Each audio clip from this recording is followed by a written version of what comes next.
नमस्कार, मैं हूं आपके साथ सृष्टि श्रीवास्तव। पैगंबर मोहम्मद के विवाद पर नुपुर शर्मा ने जो बयान दिया, उसके बाद अरब देशों ने भारत को बॉयकॉट करना शुरू कर दिया। फिर नुपुर शर्मा को जब पार्टी से निलंबित किया गया, तब जाके अरब देश शांत हुआ। लेकिन अब नरेंद्र मोदी ने भारत की अहमियत बता दी। जो अरब देश और दुनिया भारत को बॉयकॉट कर रहा था, अब वही अरब देश और दुनिया भारत के कदमों में नतमस्तक हो रहा है। कैसे, ये खबर में हम आपको बताएंगे। हमारे किसान जो गेहूं उगाते हैं, अब वो सुर्खियों में है और इसके कारण देश और दुनिया चिंता में भी है।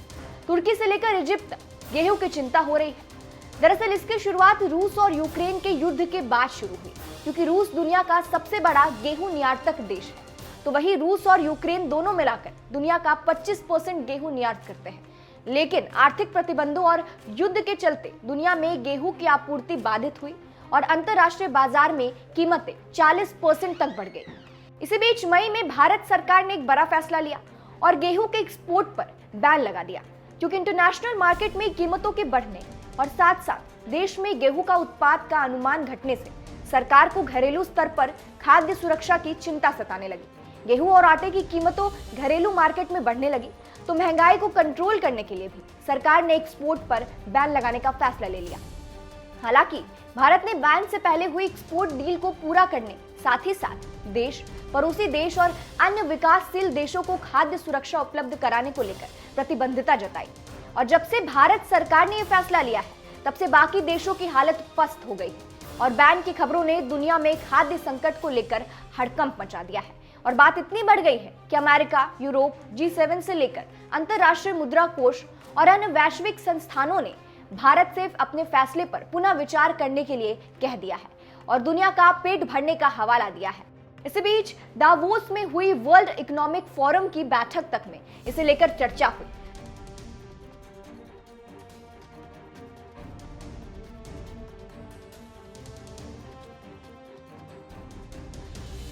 इस बैठक के दौरान भारत सरकार में वाणिज्य और उद्योग मंत्री पीयूष गोयल ने एक अलग से इंटरव्यू में साफ कह दिया कि सरकार गेहूं के एक्सपोर्ट से बैन हटाने नहीं जा रही है।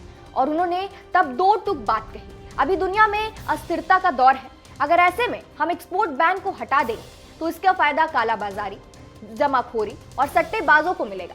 ये ना तो जरूरतमंदों देशों के हित में होगा और ना ही गरीब लोगों की मदद कर पाएगा। भारत सरकार के गेहूं एक्सपोर्ट पर प्रतिबंध के बाद इजिप्ट समेत करीब 12 देशों ने अपनी गेहूं की डिमांड रखी है। सरकार ने इसमें से कुछ को आपूर्ति करने की अनुमति दे दी है। आपको ये भी बता दें, तुर्की ने भारतीय गेहूं में फाइटोसैनिटरी की समस्या यानी रुबेला वायरस का हवाला देते हुए 29 मई को भारत से आई गेहूं की खेप लौटा दी थी। तुर्की के भारतीय गेहूं को सड़ा बटाकर लौटाने के बाद घरेलू स्तर पर हलचल बढ़ गई थी। सरकार ने मामले की जांच कराई और पता चला कि गेहूं तो भारत से डायरेक्ट तुर्की गया ही नहीं, बल्कि ITC कंपनी ने ये गेहूं नीदरलैंड की एक कंपनी को निर्यात किया था। खैर, जिस खेप को तुर्की ने रुबेला वायरस के चलते वापस लौटा दिया था, बाद में खबर आई कि इजिप्ट के एक व्यापारी ने उसे खरीदने में रुचि दिखाई है और खेप को इजिप्ट की ओर रवाना कर दिया गया। आपको ये भी बता दें, इजिप्ट और भारत सरकार के बीच गेहूं के एक्सपोर्ट पर बैन से पहले गेहूं की आपूर्ति के लिए एक डील साइन हुई थी। भारत ने इस साल इजिप्ट को 5 लाख टन गेहूं निर्यात कराने की डील की है। सरकार जल्द ही गेहूं की और खेप को भी निर्यात करने की मंजूरी दे सकती है, क्योंकि एक्सपोर्ट पर लगे प्रतिबंध के बाद बड़ी मात्रा में गेहूं की खेप देश के बंदरगाहों पर फंस गई है। इसे खाली कराने के लिए सरकार गेहूं के निर्यात की मंजूरी जल्द ही दे सकती है। फिलहाल इस पूरी खबर पर आपकी क्या राय है, हमें कमेंट करके जरूर बताएं। नमस्कार।